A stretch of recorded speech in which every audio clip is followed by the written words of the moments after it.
Welcome to today's Explainer. If you're the kind of person who just loves peeling back the layers of complex ideas to find that core truth hiding underneath, well, you're in exactly the right place. Today, we're diving into a seriously mystical ancient text.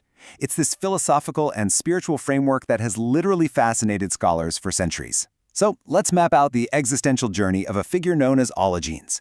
We're going to break down an ancient roadmap for spiritual transformation. It's a journey from our chaotic, perishable physical world straight up into the absolute heights of divine silence, and then all the way back down again. Get ready, because we are about to decode a text that asks some absolutely profound questions about existence, identity, and the very nature of reality itself. All right, let's jump right in with the opening line from our source text. I, Allogenes, am a stranger in this body. Just think about the sheer power of that statement for a second. It is the ultimate expression of existential alienation. Way before modern philosophers were writing about feeling disconnected, or before we started calling it Monday morning commute dread, this ancient text perfectly captured that profound sensation of being, an alien in your own physical form. It's that feeling of displacement, right? A lingering sense that the meat and bones we walk around in, and the material world we inhabit, are just not our true home. This single line sets the entire foundation for the mystical journey we're about to explore. Part 1. Stranger in one's own body. Let's take a look at the alienated self, which is basically the baseline state of our hero's reality, where the physical vessel is just seen as a temporary trap. So the text offers this really fascinating justification for his alienation. It says his lineage comes from heights without shadow. Let's unpack that visual for a moment. A world without shadow is a world of pure, absolute, multidirectional light. It implies a state of absolute perfection and clarity, completely devoid of the dualities, the hidden corners, and, frankly, the darkness of our everyday physical reality. Allogenes is claiming a higher, shadowless origin, and violently contrasting this pure beginning with his mortal descent into the murky, shadowed depths of the physical world. It makes total sense why he feels like a stranger, doesn't it? Because he remembers the light. But of course, a hero can't just stay in a state of passive alienation forever. Down in these depths, Allogenes encounters a catalyst. It's an entity identified as the angel Mesos, who issues a definitive, twofold call to action. First, rise above yourself, which essentially means transcending the limitations of the human ego and the physical mind. And second, leave the perishable behind. This demands a complete detachment from everything in the material world that's subject to destruction and decay. Talk about the ultimate cosmic wake-up call, right? It's demanding that the stranger finally abandon the illusions of the material world. Phase 2, the ascent into the depths of silence. This is where we see the physical and spiritual elevation away from the perishable realm as he journeys to the plenitude. And guys, what he discovers up in the plenitude is absolutely staggering. He encounters an entity known as the triple-powered. Now, this isn't just abstract poetry. It's a highly specific spiritual architecture holding existence, life, and bliss. Existence is the raw fact of being.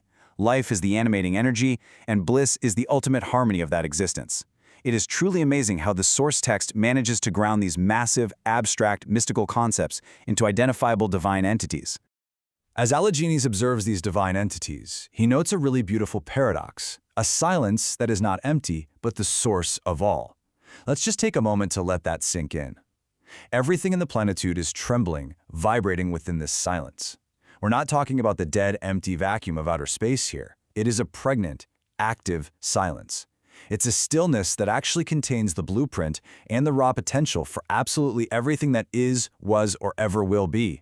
It's like the ultimate quiet before the cosmic storm of creation. Phase 3, loss of self and merging. Because just observing isn't enough. To truly comprehend this realm, our hero has to undergo a radical transformation. An unknown power approaches him to deliver a set of frankly incredible instructions. It commands, "Do not search for the name of the name, for he is above all." It tells him he's only going to see the divine in absolute stillness.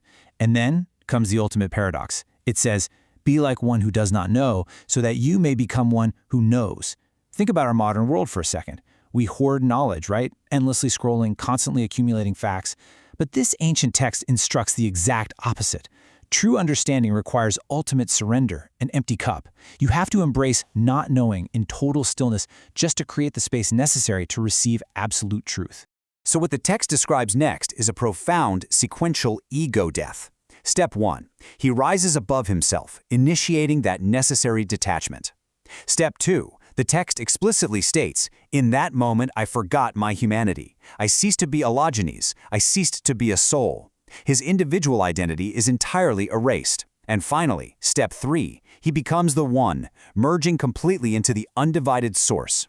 It is this highly structured, step-by-step unmaking of the human self to achieve true divine integration.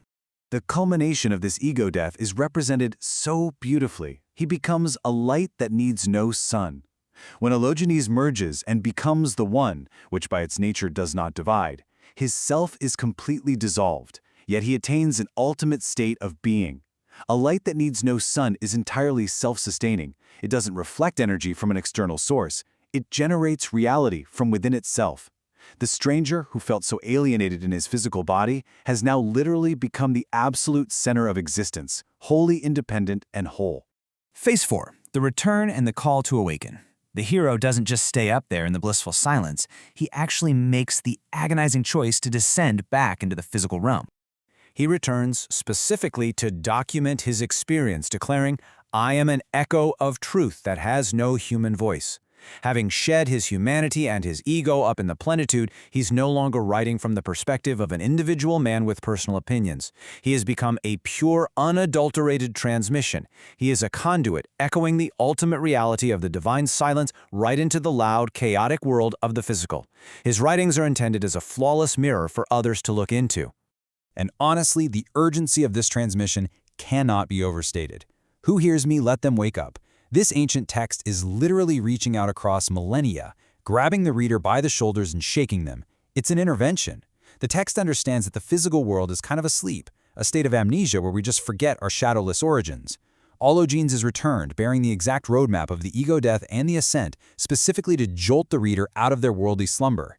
Which leaves us with the ultimate takeaway from today's explainer. Can you too find truth in silence and become a stranger in a perishable world? The source material isn't just recounting an old myth, it's extending a direct invitation. It challenges us to look at our own modern lives, with all our endless scrolling, our constant noise, and our attachment to perishable things, and asks if we have the courage to sit in the vibrating silence. It asks if we can embrace not knowing long enough to actually understand. The text of Allogenes suggests that the feeling of being alienated in this world isn't a flaw. Actually, it's the very first absolutely crucial step toward waking up. Thank you so much for joining me on this journey of discovery today. Keep questioning, keep seeking the silence, and I really look forward to exploring our next topic with you.